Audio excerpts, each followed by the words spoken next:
शहराच्या त्या गर्दीच्या रस्त्यावर गाड्यांचा कर्कश आवाज चालू होता. श्रीमंत घरची जान्हवी दररोज सकाळी तिचा पती अभिजित सोबत कारने ऑफिसला जायची. एसीच्या थंड हवेत बसून बाहेरच्या उन्हात राबणाऱ्या लोकांकडे बघणं तिचा रोजचा दिनक्रम होता. ट्रॅफिक सिग्नल लागला की गाड्या थांबायच्या आणि लोकांची धावपळ सुरू व्हायची. पण जान्हवीसाठी तो सिग्नल फक्त थांबण्याचं ठिकाण नव्हतं, तर एखाद्या वेगळ्या ओढीची सुरुवात होती, जी तिला अजून समजली नव्हती. दररोज सिग्नलला गाडी थांबल्यावर काही लहान मुलं धावत यायची.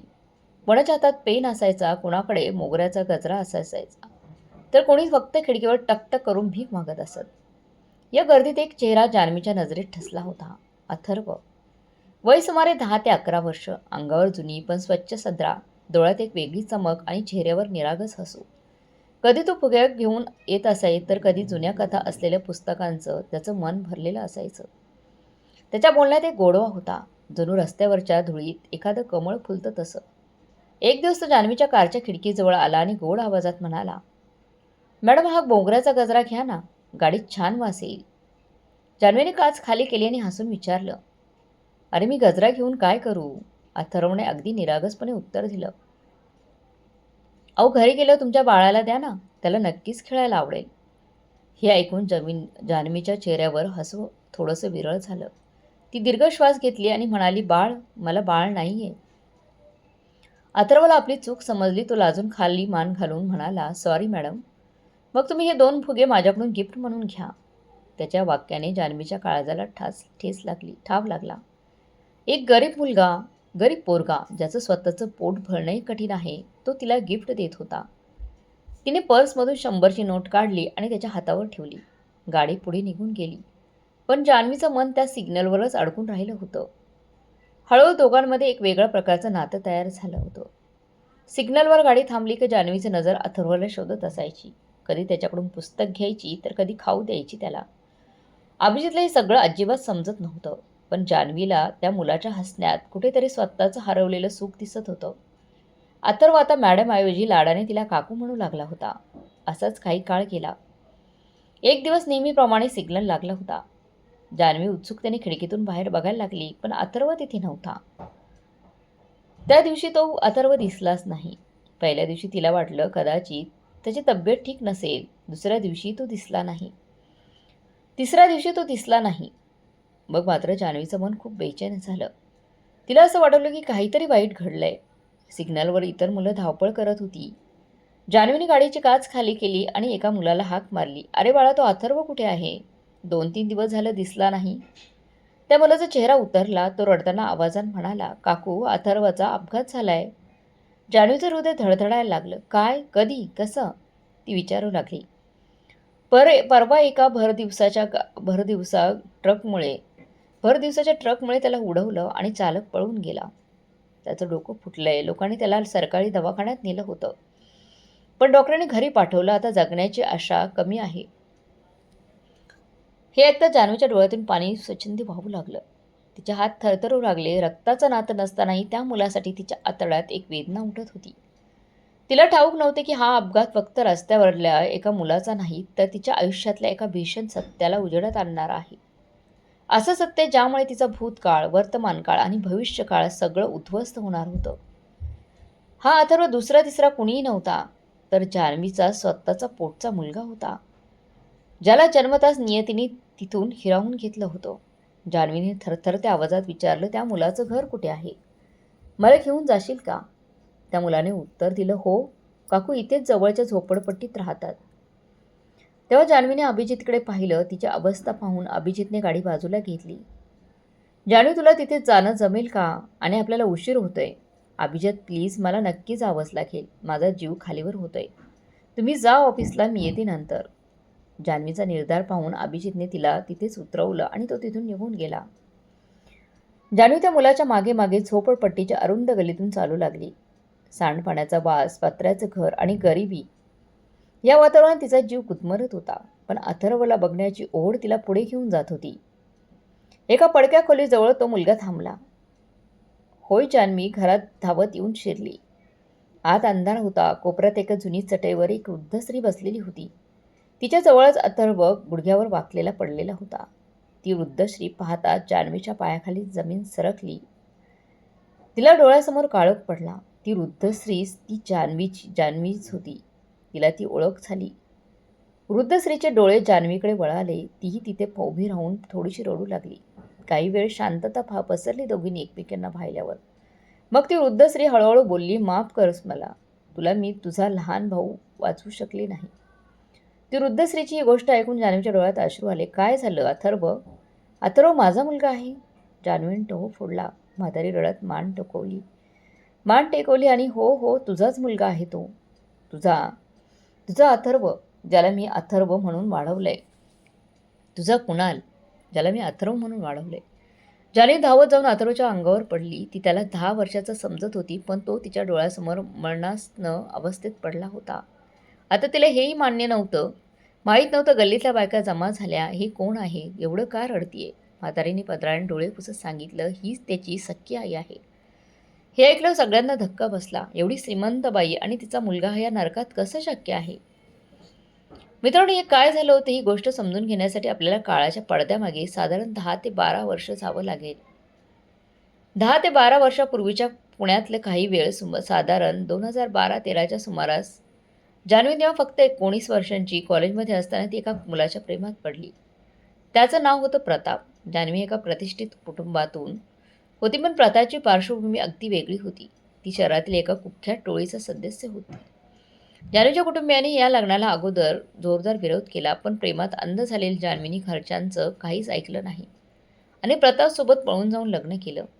सुरुवातीचे काही दिवस छान गेले, पण लवकरच जान्हवीला ह्या वास्तवाची जाणीव झाली की प्रतापचा धंदा सोपासुद्धा नव्हता. खंडणी, मारामारी हे त्याचं रोजचंच काम होतं. जान्हवी त्याला विनवणी करायची, प्रताप हे सगळं सोडून दे, आपण साध्या माणसासारखं जगावं. पण हे लोक तुला एक दिवस मारून टाकतील अरे, असं तिला वाटायचं. पण सत्तेची आणि पैशाची नशा प्रतापच्या डोक्यात गेली होती.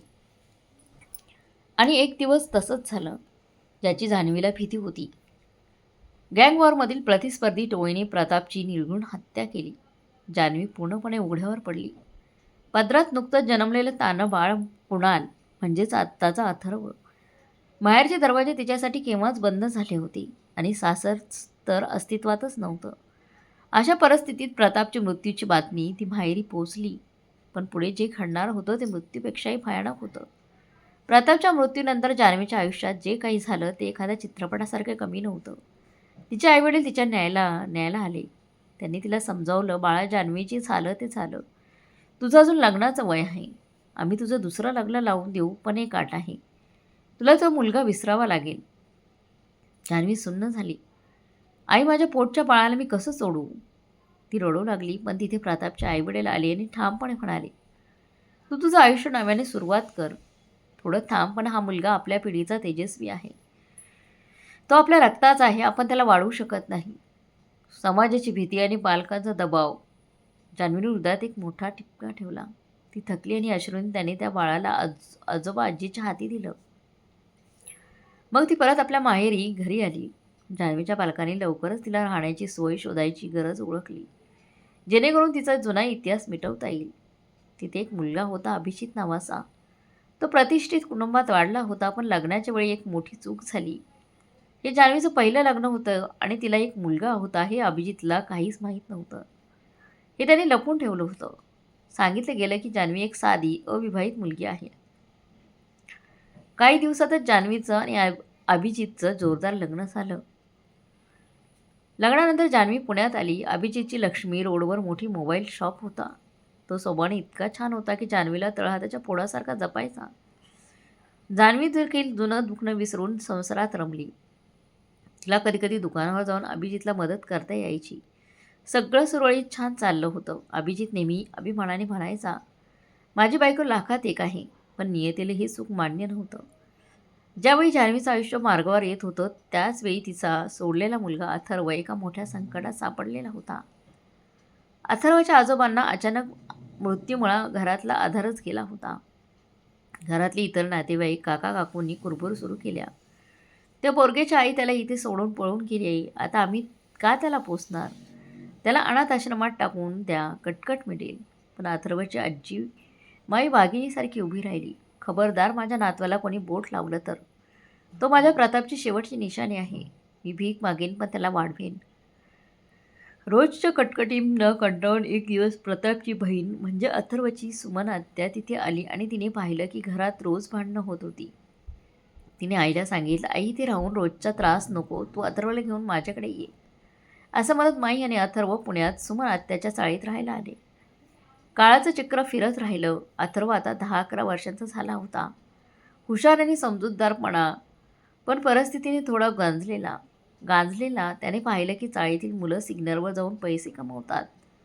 त्याने विचारलं, तुम्ही पैसे कसे कमवता? मुलांनी हसून सांगितलं, अरे सिग्नलला गाड्या थांबल्या की मागायचं. अथर्वच्या मनातली पैसे कमवण्याची इच्छा जागी झाली, जेणेकरून तो म्हाताऱ्यांना आजींना मदत करू शकेल, आजीला मदत करू शकेल. असं तो माईला म्हणाला. आजी, मी पण त्या मुलांसोबत जातो. माईने सक्तीने पहिल्यांदा मनाई केली. नाही बाळा, आपल्या घरात कुणी असं भीक मागितलेलं नाही, कष्ट करून खायचं. अथर्व हसून म्हणाला, आजी मी भीक मागणार नाही, काहीतरी विकेन की तिथे, कष्ट करेन. नातवाचा हट्ट माईला मोडता आला नाही. मग त्याने काही फुगे, काही स्टिकर्स विकत घेतले आणि सिग्नलवर उभा राहिला. काय विचित्र योगायोग होता बघा. एकाच शहरात, एकाच रस्त्यावर, एकाच सिग्नलवर आई कारमध्ये आणि मुलगा रस्त्यावर. पण नियतीचा खेळ असा की दोघांनी एकमेकांना ओळखलंच नाही. जान्हवी आतल्या आत मुलासाठी खूप चिंता करत होती, पण आईवडिलांनी ठरवलं होतं की त्या मुलाचं नावही घेऊ नये, नाहीतर अभिजित सोडणार नाही. त्यामुळे ती शांत बसली. तिला वाटलं की अथर्व घरी सुखात असेल. तिला स्वप्नातही वाटलं नव्हतं की तोच मुलगा ज्याच्याकडून ती रोज सिग्नलवर गजरा किंवा पुस्तक घेत होती, ज्याला ती प्रेमाने पैसे देत होती, तोच तिचा अथर्व, तिचा मुलगा आहे. आता सध्याच्या परिस्थितीला पाहूया. माईने जेव्हा सांगितलं, जान्हवी तो तुझाच अथर्व आहे आणि तो मृत्यूशी झुंज देतोय, तेव्हा जान्हवीला भीती वाटू लागली. ती किंचाळली, तो कुठे आहे? मला आत्ताच त्याला बघायचं आहे. आणि माई रडत म्हणाली, त्याला ससून हॉस्पिटलला नेलं. त्याची आत्या तिथे होती. शेजारच्या बायका आधार देत होत्या आणि जान्हवीला हॉस्पिटलमध्ये घेऊन गेल्या. ती काही यंत्रासारखी चालत होती. हॉस्पिटलमध्ये पोहोचताच तिला सुमन आत्या दिसली. जान्हवीला बघून आत्या देखील रडू लागली. डॉक्टर म्हणत होते, आशा खूपच कमी आहे. हे शब्द जान्हवीच्या कानात शिशूने ओतल्यासारखे वाटले. ती काचेच्या खिडकीतून आत बघत होती. तिथे बेडवर अथर्व नळ्या आणि मशीनच्या आवाजात पडलेला होता. 6 तास उलटून गेले होते. जान्हवी तिथेच दगडासारखी बसली होती. इतक्यात तिचा फोन वाजला. अभिजितचा फोन होता तो. तिने थरथरत्या हाताने फोन उचलला. हॅलो जान्हवी, कुठे आहेस? दुकानात खूप वेळ झाला का? गर्दी आहे का? अगं तू कधी पोहोचणार आहेस? तू पोहोचली का नाही? जान्हवीच्या डोळ्यात कंठ दाटून आला. ती कष्टाने म्हणाली, अभिजित, मी आज येऊ शकणार नाही. त्या मुलाची तब्येत खूप गंभीर आहे. कदाचित तो काचणार नाही. अभिजित चिडला. अगं पण तू का थांबली आहेस तिथे मग? रस्त्यावरचा मुलगा आहे, असं बऱ्याच ठिकाणी होतं. त्याचे आईवडील बघतील ना. तू काय जीव धोक्यात घातलायस? घरी ये, लोक काय म्हणतात? अभिजित हे ऐकून जान्हवीला हसावं की रडावं काही कळत नव्हतं. तिला ओरडून सांगावं असं वाटत होतं. अहो, तो रस्त्यावरचा मुलगा नाही रे, तो माझा मुलगा आहे, माझा अथर्व. पण ती गप्प राहिली. हे खरं अभिजितला समजलं तर तिचं सगळं जग, तिचा संसार एकदम संपून जाईल. एकीकडे मृत्यूशी झुंज देणारा मुलगा आणि दुसरीकडे अंधारात असलेला नवरा. जान्हवी आता अशा टप्प्यावर उभी होती जिथे एक पाऊल पुढे टाकलं तर खाईत पडावं आणि मागे गेलं तर विहिरीत. जान्हवी, पलीकडून अभिजितचा आवाज येत होता, पण जान्हवीने डोळे मिटून फोन कट केला होता. आता तिला काहीच फरक पडत नव्हता, कारण फक्त एकच गोष्टीचीच काळजी वाटत होती. अथर्व काही वेळाने डॉक्टरांनी ICयूमधून बाहेर आले. त्यांच्या चेहऱ्यावर तणाव स्पष्ट दिसत होता. त्यांनी जान्हवी आणि सुमन आत्याकडे बघून मान हलवली. बघा, आम्ही शक्य ते सगळे प्रयत्न केले आहेत. डोक्याला मार आहे खरंच. जर 24 तासात शुद्ध आली तर तो वाचेल, नाहीतर देवावर विश्वास ठेवा. ते 3 दिवस जान्हवीसाठी अगदी 3 युगांसारखे होते. ती तिथेच हॉस्पिटलच्या बाकड्यावर बसून राहिली.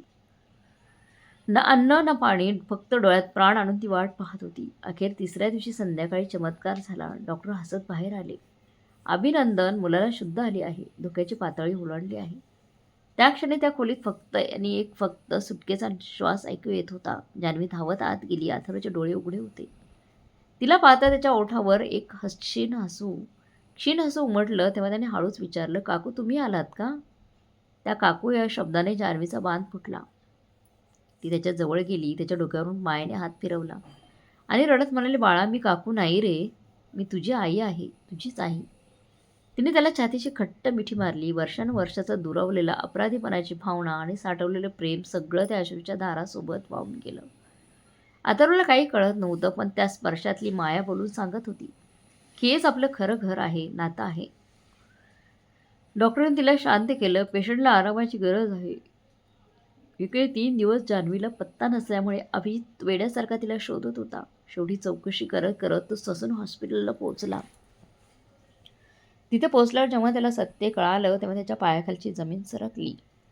आपली बायको जी इतकी साधी सोपी वाटत होती, तिचं पहिलं लग्न झालं होतं, तिला एक मुलगा देखील होता आणि हे सगळं त्यांनी लपवून ठेवलं होतं. रागाच्या भरात तो जान्हवीसमोर गेला. त्याचे डोळे अंगारासारखे फुलले होते. तो ओरडला, जान्हवी तू माझ्याशी इतका मोठा विश्वासघात केलात. ज्या बाईवर मी डोळे झाकून प्रेम केलं तिनेच माझा विश्वास तोडला. आजपासून आपलं नातं संपलं. जान्हवी काहीच बोलली नाही. ती फक्त मान खाली घालून उभी होती. कारण चूक तिची होती. ती सत्य लपवत बसली होती. अभिजित रागाने गेला. आता जान्हवीकडे काय उरलं होतं? फक्त तिचा मुलगा. पण तोच तिचं जग होतं. एका आठवड्यानंतर अथर्वला डिस्चार्ज मिळाला. जान्हवी त्याला घेऊन सुमन आत्यांच्या घरी गेली. आता ती पूर्णपणे अथर्वच्या सेवेत गुंतून राहिली होती. तिने अभिजितला अनेकदा फोन केला, पण त्याने फोन काही उचलला नाही. जान्हवीने मन तयार केलं होतं की आता पुढचं आयुष्य फक्त मुलासाठी जगायचं. 10-12 दिवसच उलटले होते. एक दिवस अचानक घराबाहेर गाडीचा हॉर्न वाजला. जान्हवीने बाहेर जाऊन बघितलं तर बाहेर समोर अभिजित आणि त्याच्या आईवडील उभे होते. जान्हवीच्या काळजात धस्स झालं. आता हे घटस्फोटाचे कागद घेऊन आले असतील का? ती थरथरत बाहेर आली, पण ठीक त्यावेळी तिच्या सासूबाई पुढे आल्याने थेट तिला मिठी मारली. अगं वेडीत मुलगी, तू रडतेस का? जान्हवी सासूबाईंच्या पाया पडली. आई मला माफ करा, मी हे घर सोडून कुठेही जाणार नाही. मला माझा मुलगा सोडायचा नाही आहे. सासूबाई हसल्या. अरे तुला कोणी सांगितलं मुलाला सोडायचं? तुझा मुलगा आमचा नातूच आहे ना गं. आणि त्या माई, त्या रक्ताचं नातं नसतानाही त्याला वाढवलं त्यांनी. ते सुद्धा आपल्याच आहेत ना. चला घरी जाऊया. अथर्वला आणि माईंना घेऊन जाऊया. अभिजित देखील पुढे आला. त्याचा राग आता कमी झालेला होता. तो म्हणाला, जान्हवी सुरुवातीला मला खूप धक्का बसला होता. रागही आला होता, पण नंतर आईबाबांनी मला समजावलं. भूतकाळ बदलता येत नाही, पण भविष्य आपल्या हातात आहे. आणि खरं सांगतो, त्या दिवशी हॉस्पिटलमध्ये तुझ्या प्रेमात ते मातृप्रेम पाहिलं. तेव्हाच ठरवलं होतं की तुझ्यासारखी दुसरी साथीदार मला कुठेच मिळणार नाही. मी तुला आणि तुझ्या मुलाला दोघांनाही स्वीकारायला तयार आहे. हे ऐकून सगळ्यांच्या डोळ्यात आनंदाश्रू आले होते. तुटलेलं घर पुन्हा एकत्र जोडलं गेलं होतं. अथर्वला फक्त आईच नाही तर बाबाचं पण प्रेम मिळालं होतं. पण आजी आजोबांचंही प्रेम मिळालं होतं. ही गोष्ट 2020ची आहे. योगायोग म्हणजे तेव्हा जान्हवी 2 महिन्यांची गर्भवती होती. काही महिन्यांनी तिला एक गोंडस मुलाला त्यांनी जन्म दिला. आता जान्हवी, अभिजित, अथर्व, माई आणि ती 2 धाकटी मुलं असे हे हसतं-खेळतं कुटुंब आनंदात जगत आहे. मित्रांनो, या गोष्टीतून एकच शिकायला हवं आहे. तरुणपणी प्रेमाच्या मोहात आईवडिलांचा विरोध मोडून घरची इज्जत वेशीवर टाकून पळून जाणं किती महागात पडू शकतं हे जान्हवीच्या आयुष्यावरून स्पष्ट दिसतं. नशिबाने तिला अभिजितसारखा साथीदार मिळाला. जोडीदार आणि समजूतदार सासर मिळालं म्हणून तिचं आयुष्य सावरलं. पण प्रत्येकाच्या नशिबात असं सुख असतंच असं नाही. त्यामुळे मुलींनो, कोणताही निर्णय घेताना 1000 वेळा विचार करा. सत्य कधीही लपवू नका, कारण सत्य एक ना एक दिवस बाहेर येतंच. तुम्हाला मित्रांनो ही हृदयस्पर्शी कथा आवडली असेल तर व्हिडिओला लाईक करा. तुमच्या मित्रमैत्रिणींना शेअर करा आणि असंच नवीन नवीन कथा ऐकायला आमच्या चॅनलला सबस्क्राईब करायला विसरू नका. भेटूया पुढच्या कथेमध्ये. तोपर्यंत धन्यवाद.